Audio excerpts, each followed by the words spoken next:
Good evening, Who Dat Nation, and especially our Bayou Blitz family members. I am Bob Rose. I'd love to welcome all of you to another Wednesday night with the Bayou Blitz podcast. And joining me is my partner in crime, the smarter one and the better looking of the bunch, Brendan Boylan. How are you tonight, Mr. Boylan? I just want to let you know this is recorded, so I can always pull this clip back if I ever need to. But As I would expect you to, but at my age, I can claim dementia too, so I feel comfortable. Oh, man. I'm doing great to answer your question. Cool. It's an exciting time in sports and in New Orleans. Saints have been up in Green Bay doing joint practice. The Pelicans schedule just came out, so a lot of people excited for what's going to come for that in the NBA season. But we're here to talk about football nonetheless, and we have a lot to go over today. It was a big day in camp. A couple guys really stood out. Another guy got kicked out of practice, and we have some news about the upcoming preseason game against the Packers, along with recapping the game against the Houston Texans. We have a lot to dig into. See a couple regulars, Scoobs here, Gypsy's here, John Butler's here. Happy to see all you guys.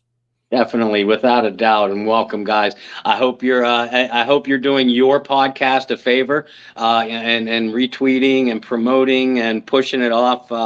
Making us feel like drug pushers here. I would usually say the first one is free, and then we charge after that. But so far, every product we give you week after week is free and hopefully entertaining, guys. But welcome to you all. And like Brendan said, a lot has happened since the last time we met on last Wednesday. Obviously, our Saints played their first preseason game and are getting ready for preseason game number 2 this Friday against Green Bay. And in my opinion, this is far more important for the first and second teamers than the preseason games themselves. Inter-squad scrimmages, and they had 2 of them against the Packers today and yesterday. Brendan, how do you feel about the inter-squad scrimmages in comparison to the preseason games? Well, I'll tell you one thing. I believe it was Cam Hayward of the Pittsburgh Steelers tweeted out today that he thinks they're dumb. He hates them. I'm on the other hand, though. I think that anytime you get to go up against a team, and especially the way New Orleans has done it over the years. Remember, a couple years in a row, they went out to San Diego. And New England. With the Chargers, of course, New England. Anytime you get to go up there with Belichick and Brady, iron sharpens iron. I mean, I think that's just a rule of thumb when it comes to sports. And so for the Saints to go up to Green Bay and see a team in the Packers that year in and year out, when they have Aaron Rodgers, they're NFC contenders. I mean, the same way the Saints were contenders every year with Drew Brees. And however the Packers seem to do it, they win the NFC North. It seems like they've at least done that every year for the last few years. Aaron Rodgers. Weak division. Excuse me. Sorry, Bob. You're doing okay over there. Aaron Rodgers, a back-to-back MVP. There's a lot of good things that come from it. And the thing that I'm excited to see and the things I've been excited to hear coming out of camp so far is how well some of these young guys have looked when they've had to go up against experience. And even some of the news that came out today with Aaron Rodgers voicing some frustrations with his receiving corps, you would like to believe, if you're a Saints fan, the combo of Marshawn Lattimore and Paulson Adebo and Alontae Taylor have a lot to do with that, outside of the fact that it's just a young receiving corps. So a lot of good things I'm hearing from camp. I love the idea because at the same time, too, anytime you see your teammates day in and day out, there's a couple things that happen. It gets repetitive. You saw some of the intensity levels knock up and some fights, for lack of a better term. And you don't want to do that to your own team, so you might as well do it to another team. Right. But 2, when you're sitting there and if you're going up against the same guy every day, you learn their weaknesses. So you're not doing yourself any favors, because if I'm going up against Bob in one-on-ones and I see Bob's weaknesses, A, and I can counter that with C, I'm going to continue to counter that with C time and time again. I'm not developing my own game. I'm just developing a way to get by a single person and beat a single person or a single few people. So I love the idea of going out and really testing yourself. And for the young guys in training camp, whether you're a rookie, undrafted free agent, first round pick, maybe it's your second year, maybe you're a guy like he just got cut, but maybe a guy like Aesop Winston, who's fighting for a roster spot for a second straight year, it's always good to go up and go against other competition. And for some of those roster bubble guys, it's good to get in front of other coaches' eyes too, because if you don't make the team, you might have really impressed those couple of days you were up in Wisconsin. Yeah, it absolutely is, and I couldn't agree with you more. These preseason games, the starters, the starters and the top line players see very few, if any, reps in some cases. But these scrimmages are a completely different story, and especially when you go up against the Green Bay Packers, who have finished 3 straight years 13-3, and this year again are expected to be one of the top contenders, at least in the NFC. To borrow your expression, iron does sharpen iron, and is some of that frustration expressed by Aaron Rodgers towards his receivers in Green Bay? Yeah, I do think that it comes from the talented Saints secondary. Marcus May made a few plays over the last couple of days. You mentioned Alontae Taylor, Paulson Adebo, Marshawn Lattimore, Bradley Roby also had a couple of standout sessions. So these guys, and the Saints know that Green Bay knows that New Orleans are bona fide contenders. So they really get up for these. And, some of these sessions, especially, listening to John Hendricks, our guy at the Saints News Network, who is up in Wisconsin, these sessions started to get a little bit chippy. Mm-hmm. And that tells you that the competitive nature of these guys are coming out. Like you said, even this, certainly the starters, that have their jobs relatively secure, they want to step up to play, to show their best against the best. But the backups, the second stringers, third stringers, guys fighting for a roster spot or even jockeying for depth chart positions, they're showcasing themselves not only for their current coaches, but in case they do end up on the unemployment line in a couple of weeks. There is no better job resume than on-the-job performance. Absolutely. And, this is a Saints team that is known to cut and try to bring back and stash on the practice squad. But look, there's been times over the years where the Saints have tried to do exactly that, and the guys fell through their fingers and has been picked up on waivers before they could run their course through and get stashed on the practice squad. I mean, Boston Scott's a great example right off the top of my head of a guy the Saints wanted to try to keep and stash that got picked up by Philadelphia. Bob, I'm sure you have a couple more off the top of your head, but this is a Saints team that likes to do that. There's going to be some guys that are not going to make that initial roster. And like I said, whether it's Green Bay or whether it's another team, maybe you face in the preseason or just a team that really like the guy's tape, this is a really good opportunity for guys to go out and try to make a name for themselves and try to fulfill their lifetime dream of playing in the NFL. So, I think these things are great all the way around. I do want to recap some things that happened today specifically. So let's start with a couple things. The first being some of the injuries, and that's the one thing nobody likes to hear about, especially in training camp. So there's a couple guys that left today. James Hurst, who's the projected starting left tackle, reports coming out. It isn't anything too significant, but he did leave practice early. Alontae Taylor also left practice early, but he tweeted, everything good over here. Be blessed. So it sounds like Alontae Taylor is good as well. And then I wanted to bring up the fact that Andy Dalton, who really impressed people against Houston, going 5 for 5 on his lone drive, had another really good day of practices. Jameis Winston didn't practice for the Saints, and he will not play against Green Bay later in the week. But Andy Dalton has a session where he throws 3 consecutive touchdown passes, one to Olave, one to Juwan Johnson, one to Adam Troutman. And we'll get a little bit more of Chris Olave here in a little bit. But, Bob, last season for the New Orleans Saints, I mean, we've talked about the offensive line being an issue throughout the year, and that's one of the biggest reasons the Saints struggled to make the playoffs.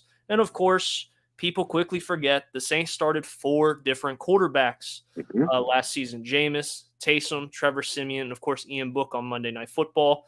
And I always like to say that that's not the ideal first NFL start for anybody, but nonetheless, it's an NFL start. How confident are you going into this year with, I don't want to say a competent or a capable backup, but certainly an upgrade at the backup quarterback position, and seeing the Red Rocket, Andy Dalton, show out here in the preseason and throughout training camp so far? Oh, I'm very encouraged. And let's make no mistake about it, folks. There is no quarterback competition or controversy in New Orleans. Jameis Winston is the number one guy. And I like the decision to sit Winston for a second consecutive week. I need to make sure, if I'm Dennis Allen, that guy needs to be 1,000% healthy going into the Atlanta game.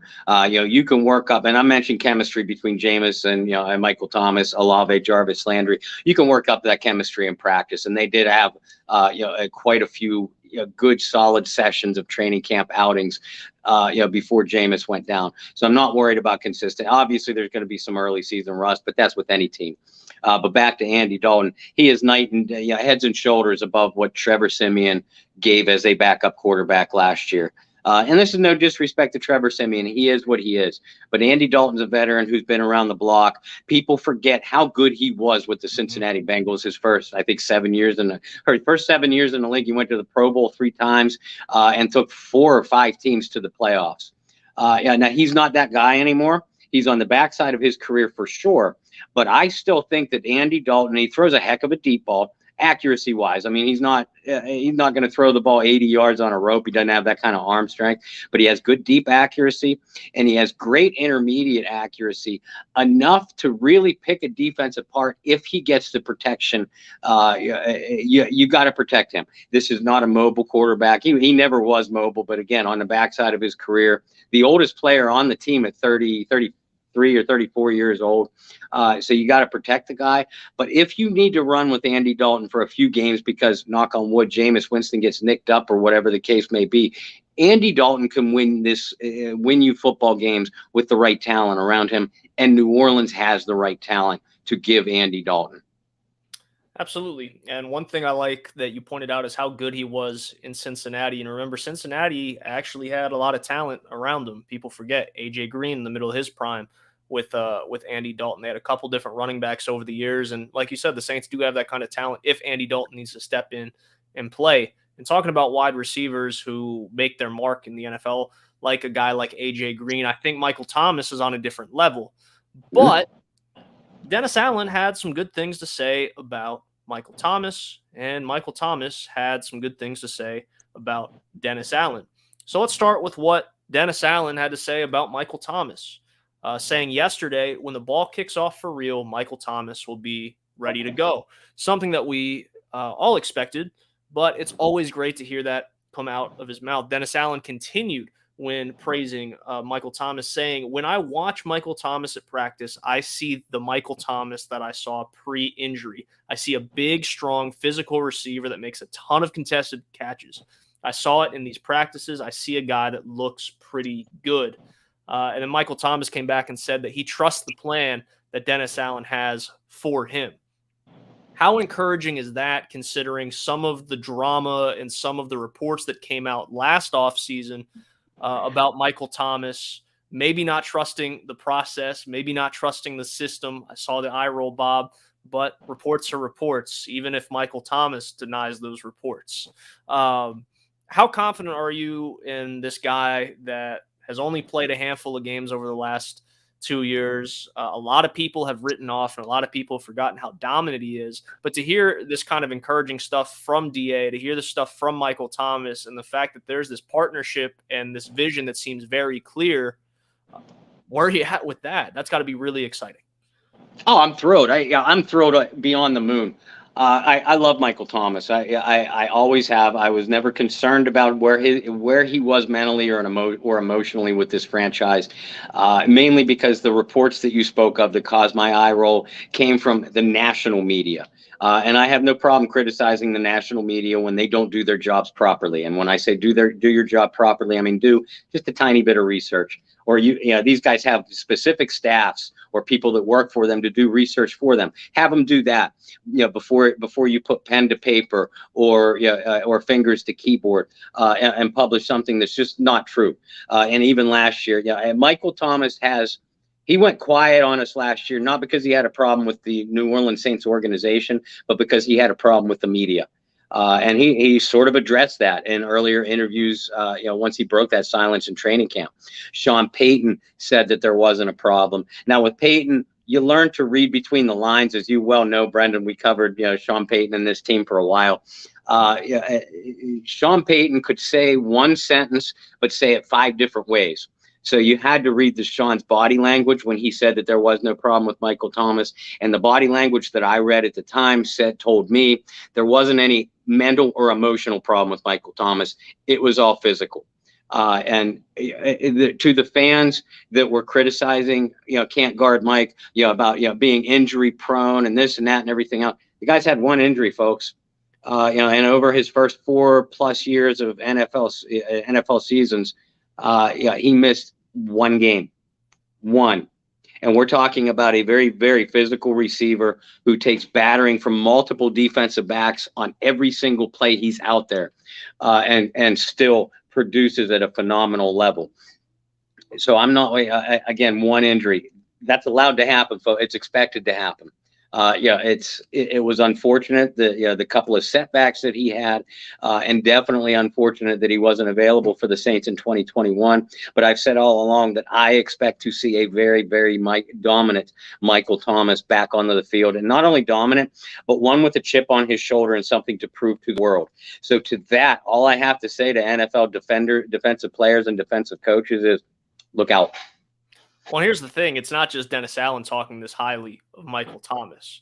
You even have the national media coming out and speaking very highly of Michael Thomas throughout training camp. You can go see the clips. You can follow your favorite beat writers. I suggest ours, John Hendricks. But nonetheless, those guys are seeing it too.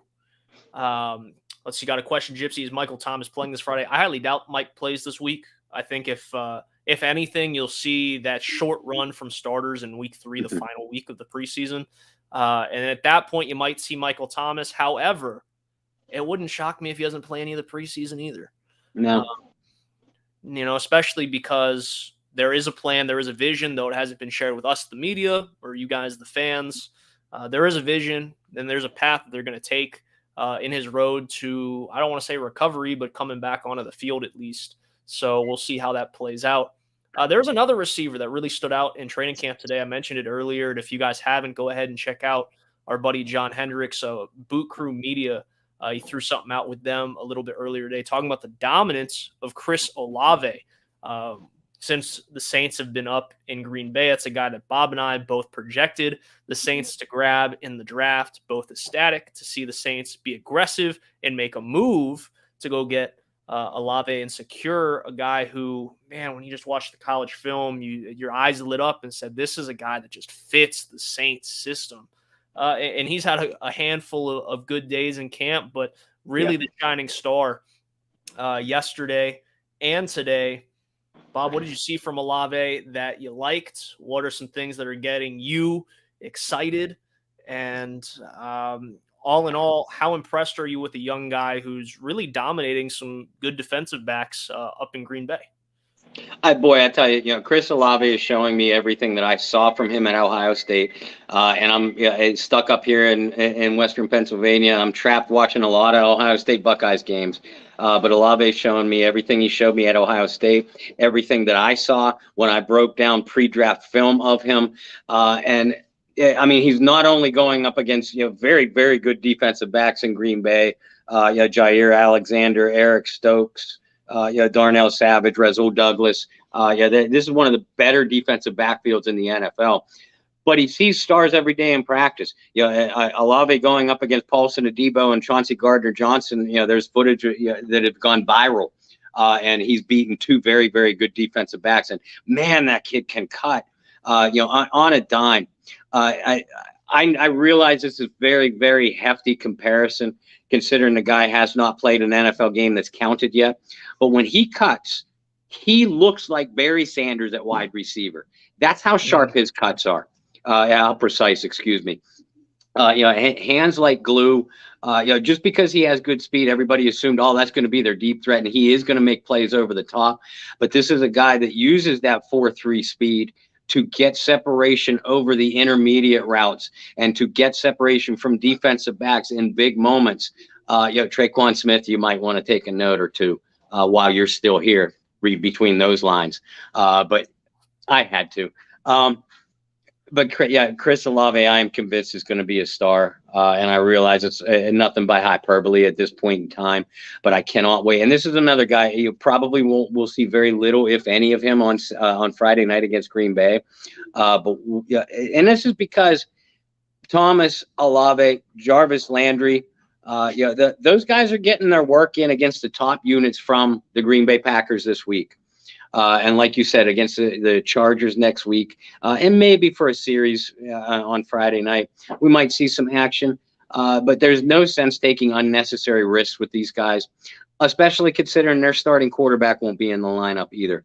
But trust me when we tell you the guys are getting their work in camp, and they're going to be 100% ready to go by Atlanta on September 11th.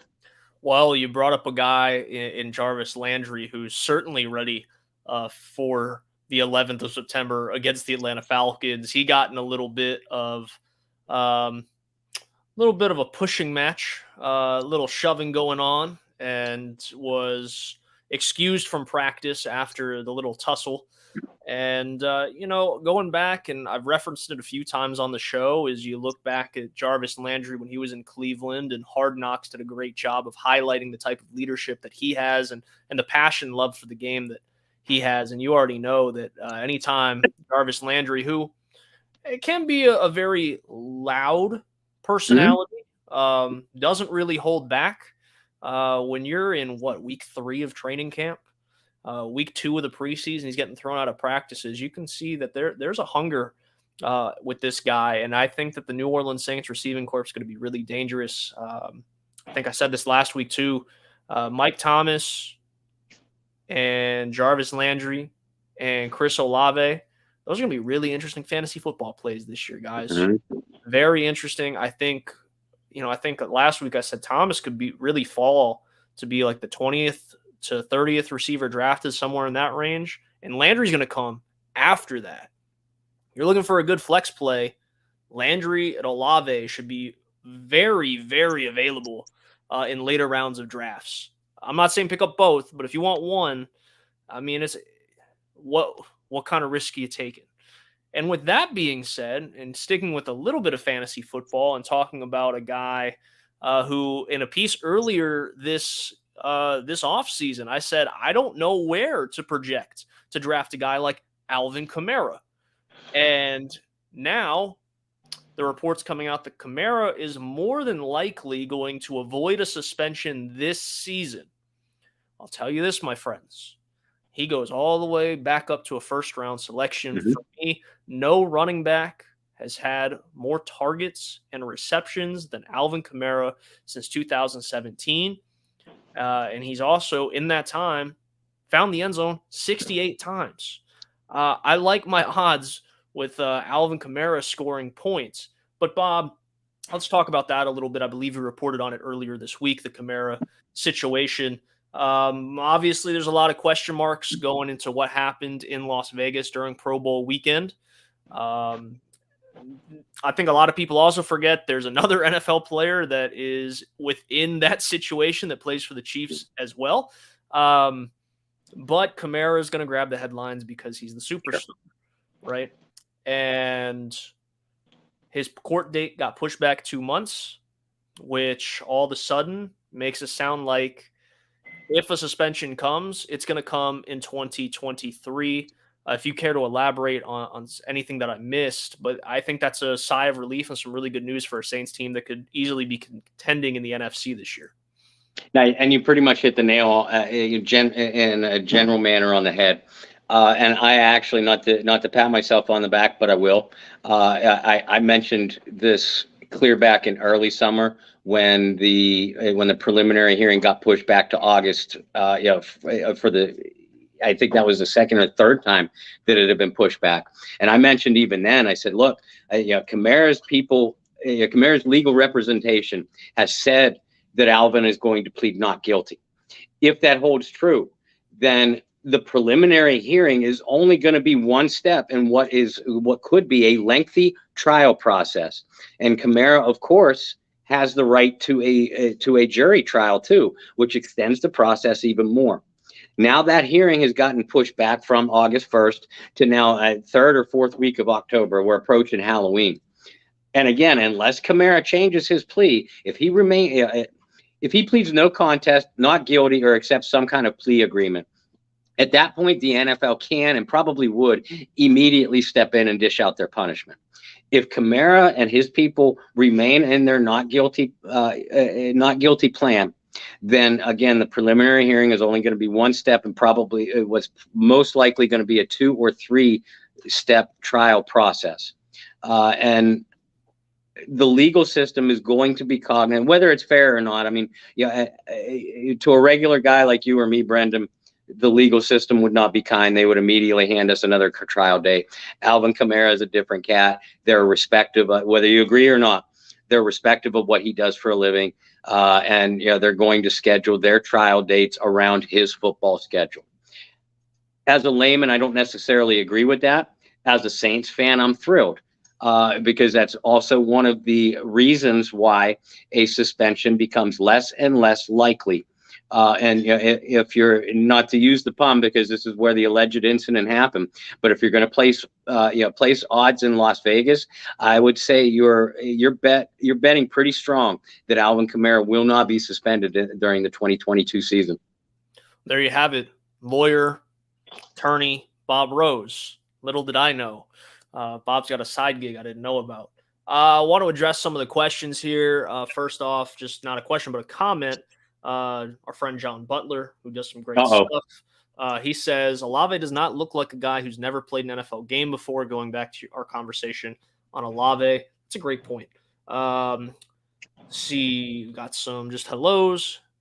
Hello, glad you guys are here. Gypsy asks, how is Callaway doing at practice? Too Fast for Death also says, I'm interested in Callaway.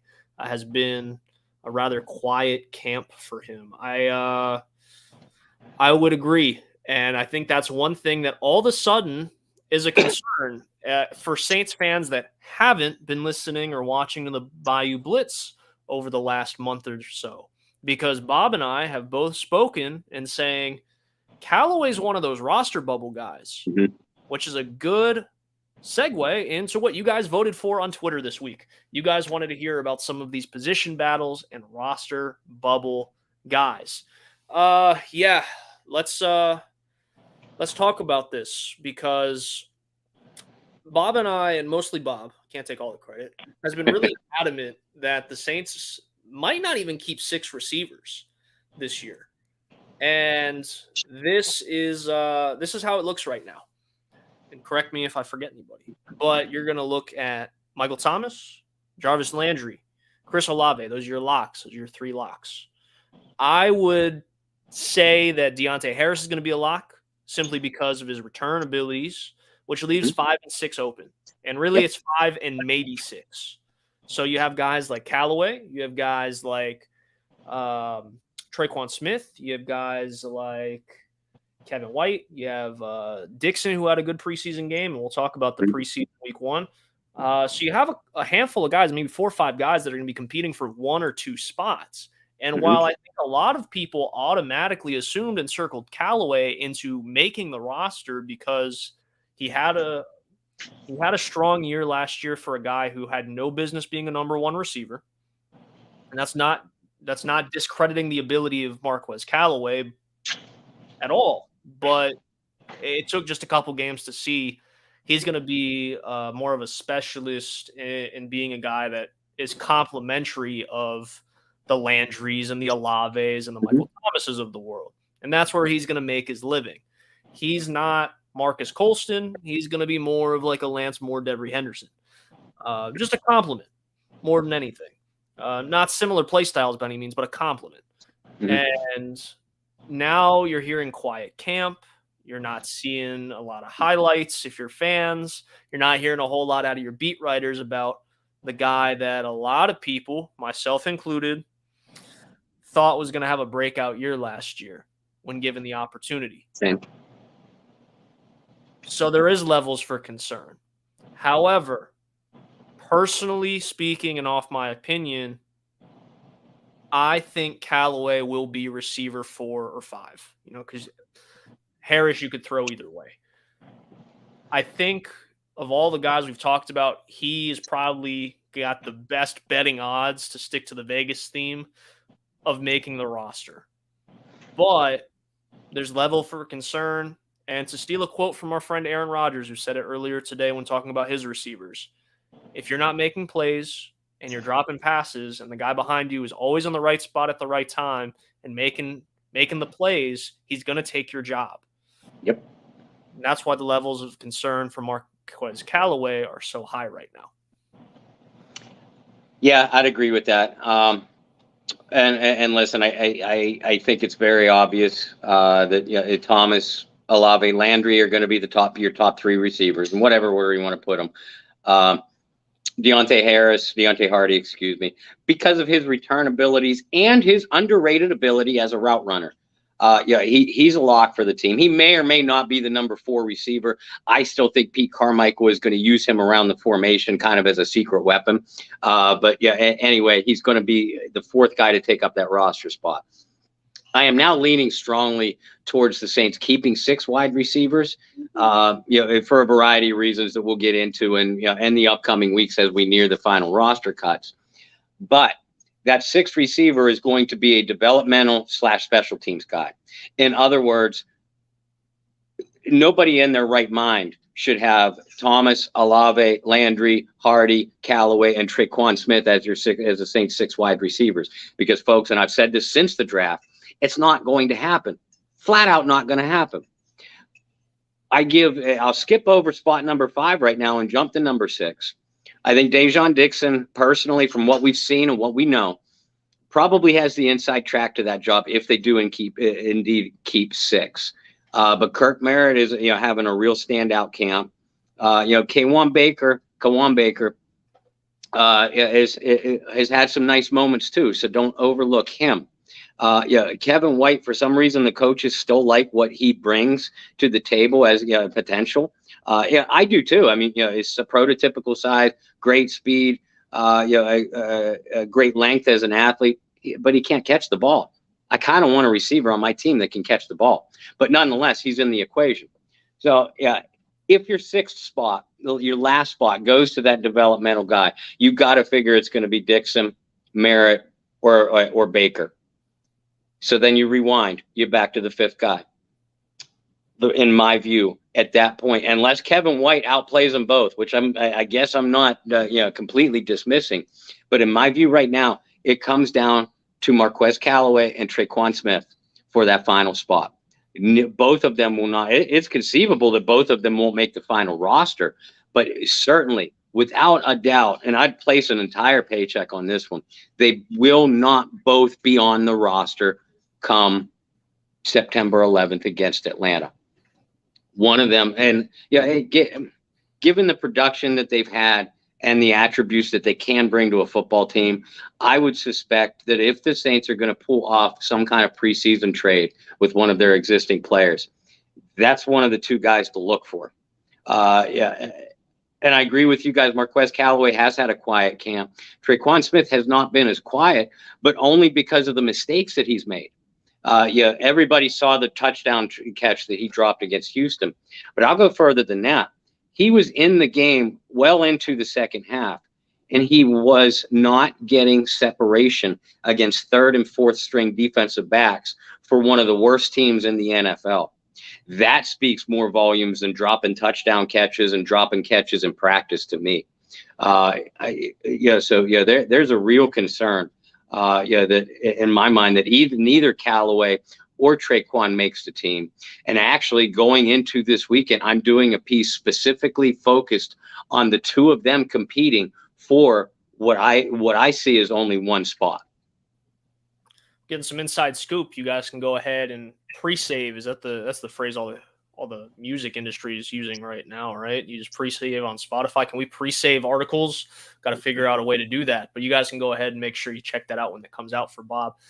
This is something we've talked about here on the show about the Saints known for making some moves right before week 1 or before roster cuts. And I look at a guy like Tre'Quan. I look at a guy like Marquez Callaway. Like I said earlier, I think if I had to pick one, I think Marquez is more likely to make the team. Whether the Saints make a move for depth in a spot where they don't have a whole lot, we talked about linebacker depth being a concern. They made a move this week, grabbing a veteran guy. You could always trade for depth, but at the very least, Bob, I mean, and tell me if you disagree, but you could probably snag a 5th-round pick, 6th-round pick for one of those guys pretty easily. I agree with that. Team that needs some receiver depth that goes, you know what, Traquan was a 3rd-round pick a couple of years ago. He's had some moments in the NFL, not a lot of moments, but moments nonetheless. Let's give it a shot. Or a guy like Callaway, who, like we just said, last year was for lots of people going to be the big breakout candidate in the NFC. For some people, the entire league. Yeah, somebody would take a flyer on that for a 5th-round pick. And he still was the team's leading receiver. Whether you like the numbers or not, he was the team leader in receptions. Exactly. So I think the Saints could at least bank on that, but it's going to be a really interesting spot. I now do want to flip to the defensive side of the ball because there are some concerns about Pete Werner and his health. They go get John Bostic, the free agent, this week. Jackson went on IR last week. We talked about that the last show. There's some real concern at the linebacker position for depth, and Zach Bond's another guy who hasn't been at practice a whole lot. A guy that we talked about last week, and I said could certainly make the team and be a special teams contributor. All of a sudden, he's in question as well. So where are the Saints at the linebacker spot? Do you still have a lot of concern for that spot behind Demario Davis? And what's the status of Pete Werner? I have a little bit of concern behind Demario Davis because of the status of Pete Werner. Werner is dealing with what we've been told is a groin injury, not a sports hernia injury. Now, a sports hernia injury can be season-ending, but a groin injury is nothing to play around with. And anybody who has had one will tell you. And in my opinion, even if it's just there's no such thing as a run-of-the-mill groin injury. Just like a run-of-the-mill hamstring injury. Anybody who uses that term has never had one. But in my opinion, whether it's a sports hernia or a groin injury, Dennis Allen, you give Pete Werner all the time he needs to recover because these things are very, very tricky. And if he re-aggravates it by coming back a little bit too early, always a risk with an NFL player. He's out for the year. So that's where my concern is there. Outside of that, depth, I'm not as concerned as others, mainly because, Caden Ellis, you know what you have in Caden Ellis. He's a good early down linebacker, excellent in the box, good rushing the passer, outstanding against the run, liability and coverage. Chase Hansen, who was everybody's standout, and I can understand why, everybody's standout against Houston on Saturday, and probably one of the better defensive players on the field for the Saints in yesterday's workout against Green Bay. Chase Hansen is a smaller guy who, the opposite of Caden Ellis. He's a guy that you do want in space. Chase is, you do want in coverage, but you don't want in the tackle box on short yardage. Eric Wilson was a kid that stood out to me, and I've been singing Eric's praises since they signed him as a free agent. Eric Wilson, I thought, provided outstanding coverage against the Texans. Remember, Chase Hansen would not have gotten that interception off the deflect ball if it weren't for the pass breakup by Eric Wilson that caused the deflection in the first place. Eric Wilson is also a tackle machine, if you remember his career with the Minnesota Vikings. So I have confidence that Eric Wilson can step up and at least be a short-term starter if Werner is a little bit slow to get back onto the field. But I love the signing of John Bostic. John Bostic, if healthy, because he missed last year with the Washington Redskins. He missed last year with Washington because of a pectoral injury. If we know one thing about pectoral injuries, we know that that's an injury that tends to keep popping back up once a guy gets them. But if he is healthy, to me, the signing of John Bostic spells the end of Zach Bond's tenure in New Orleans. Now, Bond has been hurt. Dennis Allen told us that Zach was dealing with a hamstring injury, but according to John Hendricks, he was back in practice yesterday on a limited basis. But we all, just like with Caden Ellis, Chase Hansen, and Eric Wilson, you know what you have in Zach Bond, and that is a poor fit in the New Orleans scheme. He's too small, to be an early down linebacker or a defensive end, and he's too lost in coverage on passing downs. And we already know that the Saints ask a ton of responsibility from their linebackers, up to and including coverage duties, not just zones, but man-to-man responsibilities down the field. John Bostic can give you that if he's healthy. He's not as good in coverage as a Demario Davis, Pete Werner, or Quan Alexander. I'll say the name, but he's good enough, and he's extremely heady in zone coverage. Bostic is. He's a bigger guy, about 240, 245, who is excellent against the run. He's a thumper on early downs.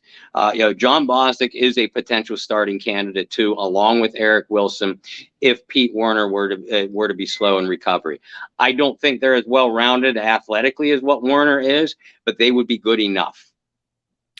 Well, sticking with position battles and turning a little bit towards Saturday's matchup against the Houston Texans, our friend DJ over on Facebook says, I think Davenport will be traded, but I want to focus more on the latter half of this question. What do you think about the running backs?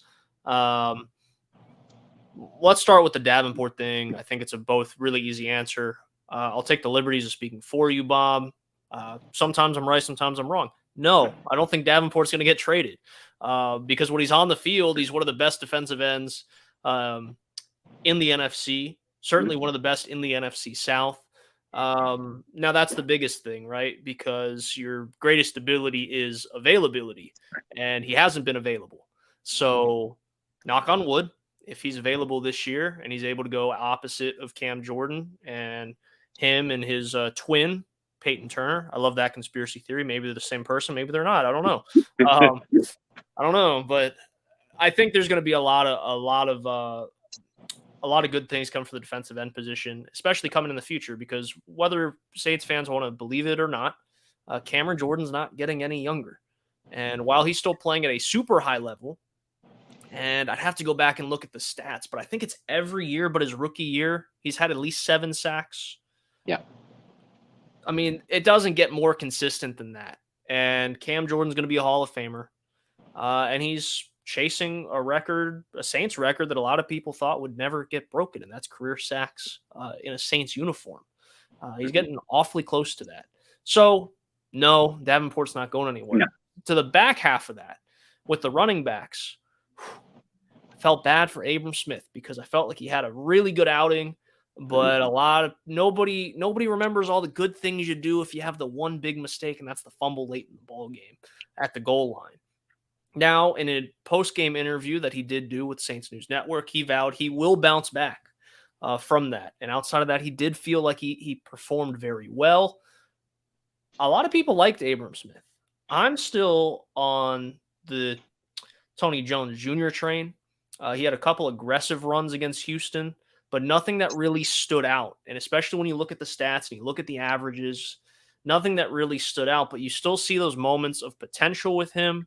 And I always like to point out, remember that first game against Green Bay last season, 50 yards for him, and then got hurt. And then the Saints traded for Mark Ingram, and that was the end of Tony Jones Jr. last year.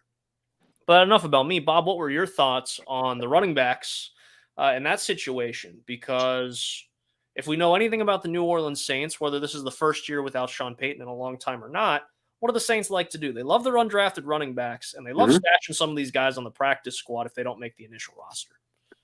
Yeah, and I think ultimately that's what's going to end up happening with one or two of them. But I'll start with Abram Smith.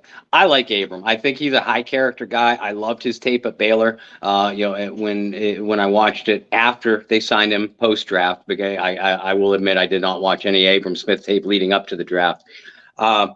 He runs hard. He has good vision. He's a bowling ball. He runs like a bowling ball with knives. But you can't put the ball on the ground. Nothing will get you on the waiver wire faster than that. You don't want to condemn the guy for one mistake, but I'll be interested to see how he bounces back this week, especially when he's given the ball in a high pressure, high traffic situation. Is he going to be skittish? Because it's one thing to not put the ball on the ground. It's another thing to have it ingrained in your head, and that takes away from your aggression as a rusher. Again, I'll be very interested to see how Abram Smith responds. And look, it's not that I'm against Tony Jones Jr. I actually like his fit on the roster, but Tony Jones Jr. is a very limited runner. He's not a great receiver out of the backfield. And he doesn't run, in my view, he doesn't have great vision. And this is based off of the tape I saw from him all the way back to Notre Dame. He's a guy that needs direction. He needs to be told where the pre-snap hole is going to be and has to hit it decisively. And if it isn't there, Tony Jones Jr. doesn't have the vision to see. He doesn't have the eyes in the back of his head that Alvin Kamara or even a prime Mark Ingram in his prime did. Tony Jones Jr. at that point becomes, he gets happy feet, and he's not elusive enough to make plays happen when he does that. If that pre-snap hole is not there for a guy like Tony Jones, he just has to put his head down and plow forward and get what he can. And if he does that, he can be a serviceable running back. And that's the guy that I saw run against Houston on Saturday. That's why he had a couple of broken tackles. Because when you run like that and you are a rugged rusher like he is, you can't break tackles that way. It's when Tony Jones Jr. thinks that he is an elusive back that he's not. And like I said, in my view, he lacks the vision to see those cutback lanes open up before they open up. That's the mark of a truly special back. Jones has to realize where his pre-snap hole should be and hit it whether it's there or not. As long as he does that, he has a legitimate shot to make this team. Devine Ozigbo is just the opposite as far as versatility. Ozigbo will give you the receiving capability out of the backfield. A good explosiveness once he hits the hole and into the open field, but he isn't a real physical runner between the tackles. So a guy like Ozigbo, he's got to start making plays in open field to be able to stick on this team, because right now, and I do feel like they'll probably keep Dwayne Washington. They'll probably keep Dwayne Washington unless one of these other guys really outplays him, both as a running back and on special teams, because we know Washington's contributions on special teams. That doesn't have him as a lock for this roster spot, but it does have him in the lead, which means, in my view, it probably comes down to Abram Smith versus Tony Jones, with the possibility that they keep both. It would not surprise me if they keep 5 backs: Kamara, Ingram, obviously, Washington special teams, Smith and Jones, and do not go with a fullback, and instead keep an extra tight end, knowing that they can run him, Taysom Hill, and split backfield duties. Interesting take with that Taysom Hill. Let's go to Too Fast for Death. Tony Jones. Love the name, by the way, Too Fast. Tony Jones giving me Chris Ivory vibes a little bit. It's not a bad comparison. I think that Chris he didn't have much cutback ability, but he sees that cutback better than Jones does. Mm-hmm. And Chris was a little bit more explosive in open space. Mm-hmm. Chris is one of those guys, and it feels like yesterday and it feels like a lifetime ago. You remember Chris Ivory versus Mark Ingram discussion? Who should the Saints keep? Oh, that feels like a lifetime ago. But it does, and it was before I wrote. I wrote articles for Saints News Network or anybody else, but I drew so I didn't have nearly the following, which was probably a good thing, because I love Mark Ingram, but I was on the train. Trade Mark Ingram before his contract runs out. Re-sign Chris Ivory. He's a better back and he's cheaper. That's where I was at that time. I think Mark has a word. I think he ended up having the better career nonetheless. I've always been a Mark Ingram guy, even through the years that he struggled. I thought back when he got drafted, I thought it was an interesting fit. I didn't know how it was going to work. And it took time. It took time for him to really find his footing in the NFL. But nonetheless, I think Mark has proven to have a really good career. And he's the first player in NFL history where 4 numbers or 5 numbers with one team. Is that right?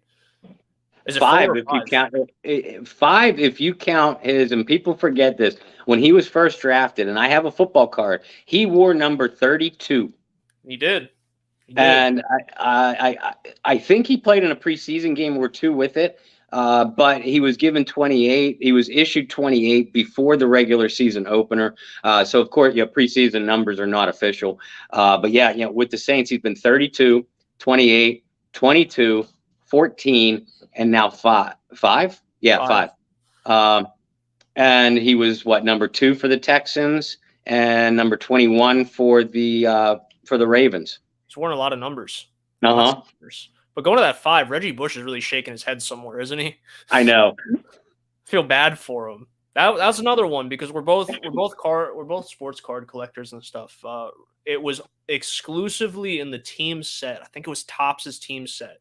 Yep. But Reggie was in number 5, just in the team set, and number 25 in the base set, his rookie year. And I always thought that was really interesting. But nonetheless, we move on. I think we've covered a lot of position battles for you guys. Thank you guys for contributing in that poll. I thought we were going to be talking about winners and losers of the preseason. We'll still do a little bit of that with the last 10 minutes, but position battles are fun. So we talked about Andy Dalton. We talked about the running backs in the preseason. Olave didn't have a really explosive preseason debut. I think if any receiver, we talked about Juwan Dixon had a great first preseason game and got a chance to talk to John and Kyle after the game. Defensively, outside of Hansen, who had the interception and did a lot of great things for the team, who stood out for you against Houston from the defensive side of the ball? I mentioned Eric Wilson. Another guy I want to give accolades to is Justin Evans. Justin Evans, I thought he showed me outstanding range all game. I realized that secondary as a whole had some breakdowns late in the game against the Houston Texans. I put that more on the cornerbacks. I thought Justin Evans was very decisive in his reads and, again, showed me even more importantly, because remember, he is recovering from 2 Achilles injuries and hasn't played football. This was his first game since 2019 in any way, shape, or form. So Justin Evans showing me what he did, particularly with the season-ending injuries to Smoke Monday and Bryce Thompson. I think Justin Evans has a real good shot at making the team as an extra safety for the Saints team, and allowing them to only keep 4 cornerbacks and 6 safeties. That's how confident I feel with Justin Evans right now. Well, people forget, second-round pick out of A&M. By Tampa Bay in 16 or 17. 17. And he was really good his first year in Tampa and showed a lot of abilities to be not just a rotational safety, but a starting safety in the league. Now, injuries happen, and unfortunately for him, he had 2 really difficult injuries back-to-back to come back from. But I really think this is a guy that could contribute well. And like you said, especially with Smoke going down, a guy that I think Who Dat Nation has one guy every year out of that undrafted class that they really root for to make the team. I think it was Smoke this year.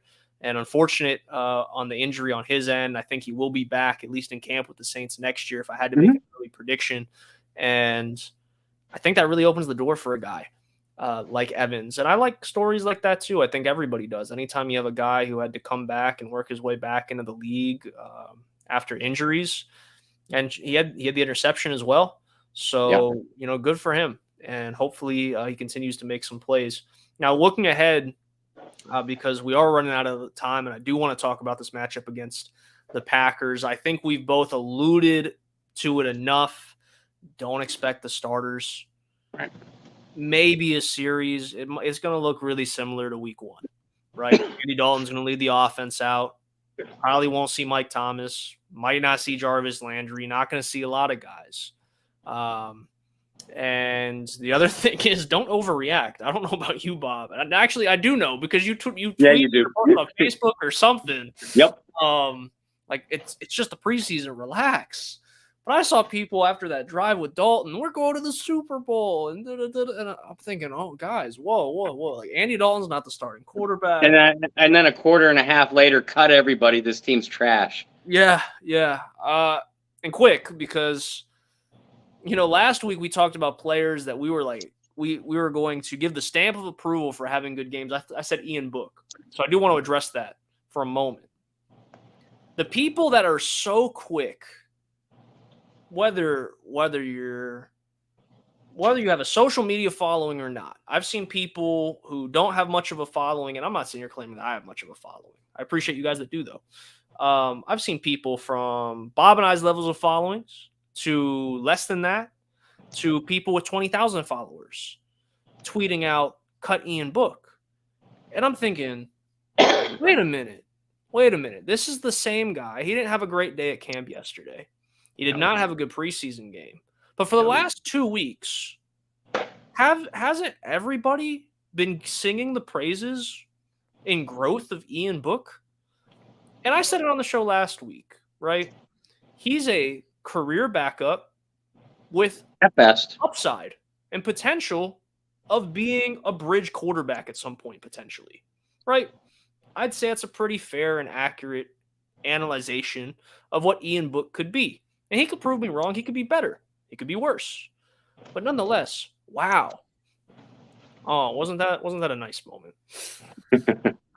People forget kids and life and all that stuff. But nonetheless, let's not go overboard. Whether it's on Ian Book, we need to, Saints need to cut Ian Book. Whether it's Saints are going to the Super Bowl because Andy Dalton was 5 for 5 on his opening drive. So just to get that out of the way. But going into week 2, you're going to see a lot of more similar things. John, yes, just because I see the comment. I thought I said at the beginning of the show, Hurst's injury is not considered serious. Correct. Pending also. He came back to practice after leaving also. Correct. So we'll see who suits up at left tackle on Friday. But you're going to see a lot of the same. Now, with that being said, 2 and 3 preseasons, games 2 and 3, we don't really have a fourth anymore. And we've already seen one roster cut. These games are crucial to those position battles that Bob and I just spent the last 30 minutes talking about. And that's the things you're going to have to watch out for. Yeah. Now, Bob, similar and different from last week at the end of the show. If you had to pick 1 or 2 guys that absolutely had to have the game of their lives on Saturday to make this roster, that's where they are on the roster bubble. Who are those guys, and who do you think will show out and show up? I got to go positions. First of all, to address Ian Book, folks, at this point, it's unlikely he makes the team in any more than a practice squad, but they're not going to cut him either. Jameis Winston is not going to play. Andy Dalton is only going to get a series or 2 tops. These games are to showcase Ian Book, and for him to give him a chance to earn his way onto the roster. And I think that's where we are with Ian right now. Offensively, we talked about the running backs already. That's a no-brainer. This backup offensive line, folks, they got to show me something. They've been awful. Yeah. Even guys, Calvin Throckmorton has played okay, but guys that we thought would take a step up. Landon Young is playing real inconsistent. One day, one practice, he looks like a solid starter, and the next day he looks like a practice squad guy at best. The entire unit needs to step up. Secondly, who's going to step forward in the backup receiver battle? Is Dejon Dixon going to continue to lead the way? Is Kirk Merritt going to continue to push him? Are we going to see something to give us even a little bit of confidence with Marquez Callaway, who I agree with you, Brendan. I think he has the leg up over Traquan Smith. But yet don't rule out Traquan, who might just have compromising photos of the Saints front office people. And that's the reason why he's been on the roster the last 2 years. Are one of these receivers going to step up and show us that the Saints do indeed have strong depth at this position? So, backup offensive line, backup receivers, and the linebackers on the defensive side. Warner and DeMario aren't going to play. Ellis is probably only going to see a few snaps. Eric Wilson and Chase Hansen, are they going to continue to play well? John Bostic, is he going to quickly pick up the defense and be a good fit? And is Zach Bond going to prove me wrong and show that he can be a fit in this defense? Those are the kind of things I'm looking for on Friday night. You took linebacker from me, but I'll go a different route. Defensive tackle is a position we didn't really talk about a whole lot today. But depth behind Big O, somebody's got to step up and separate themselves. Jaleel Johnson goes to IR. We talked about a little pre-show. We're run out of time to talk about it, but Malcolm Brown is a free agent now. That would be an interesting reunion. But somebody's got to step up. I mean, you and I love Shy Tuttle and what he could bring as a reserve guy. But is he going to step up and prove to be the number 2 defensive tackle? Who's it going to be? Somebody's got to step up and solidify that, because defensive ends really solidified for New Orleans. But that inside of the defensive line is not so much behind Onyemata. So that's a position I'm going to be looking at. Now, to be fair, not to interrupt you, to be fair, Malcolm Roach is making a lot of hustle plays that are catching the eye, but I don't know if he's the guy that you want as your down in and down out starter beside Onyemata. I agree with you that Tuttle, Kentavious Street, one of those guys got to step up, or maybe a dark horse. Maybe it is Roach. Maybe he does develop quickly. Maybe a developmental guy like Jordan Jackson. Plays out of his mind all of a sudden. But somebody's got to step up. Defensive tackle was one of the understated weaknesses for this team last year. Which is weird, because this team's been very good against the run over the last few years. The bigger question has been, can the interior of the defensive line get that push to allow the defensive ends to come around? Offensively, we talked about the running backs. We talked about Ian Book. This game's going to be really for Ian Book. I'm interested to see how many snaps Costello gets. We talked about the receivers. There's, we kind of highlighted the whole offense. But I want to go back to something Bob said earlier, and that's response. And specifically with a guy like Abram Smith is a guy I'll be watching, because, like Bob said, you can make mistakes, but if you don't respond well after making those mistakes, if you don't respond well to constructive criticisms, you're not going to last long in the league. Not just the NFL, any league, the XFL, USFL, the CFL, you're not going to last anywhere. You have to be super mentally strong to be a professional athlete, and be a professional athlete at the highest level. So I'm looking at Abram Smith. I'm not questioning his mental toughness at all, but I need you to show me how mentally tough you are. Can you go in your first couple touches? Can you go and run somebody over? Can you go and churn your legs and fight for that first down? All right, because remember, these preseason games are for those guys. Very much like all these great motivational movies we watch. Are you willing to die for that inch? That's what these people are fighting for in the preseason. Are you willing to die for the inch it takes to get on the roster? So that's going to be what I'm looking for. My favorite football movie, by the way. Is it? Oh, yeah, by far. Yeah, I'm a comedy guy, so I'm going to go with The Replacements. That's one of my favorites of all time. I like Necessary Roughness. That's Scott Bakula one. Yeah. Yep. All right, Bobo, as we close out, where can everybody follow you on the World Wide Web? Folks, first of all of you that are tuning into our live broadcast tonight, thank you, and we love you for it. Kudos for you guys who are tuning into the replay of it. You guys are giving us quite a bit of notoriety too.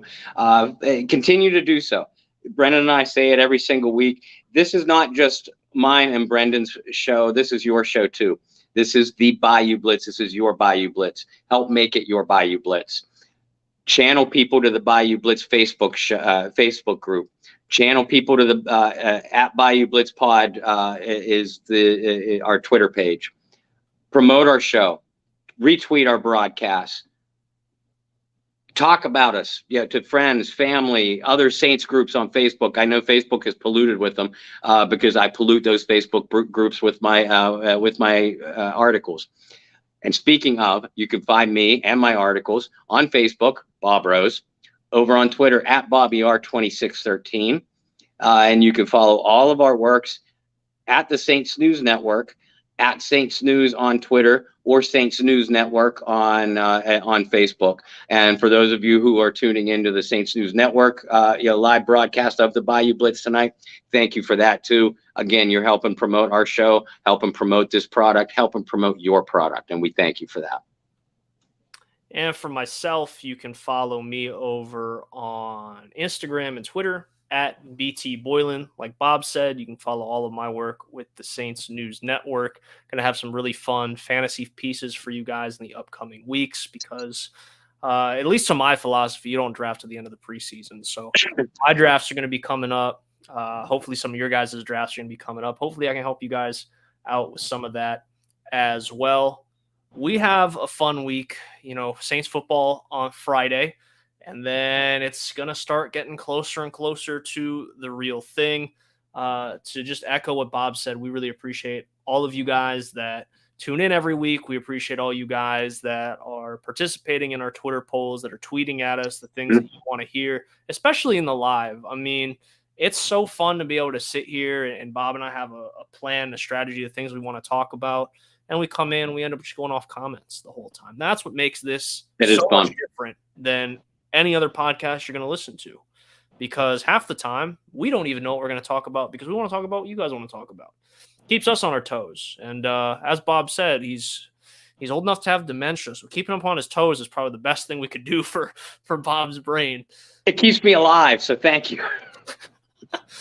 Oh, well, we really love and appreciate all you guys do. That's my buddy, my partner, Bob Rose. I'm Brendan Boylan. This is the Bayou Blitz. And as always, find your peace, spread love, practice positivity. We'll see you next Wednesday for the Bayou Blitz.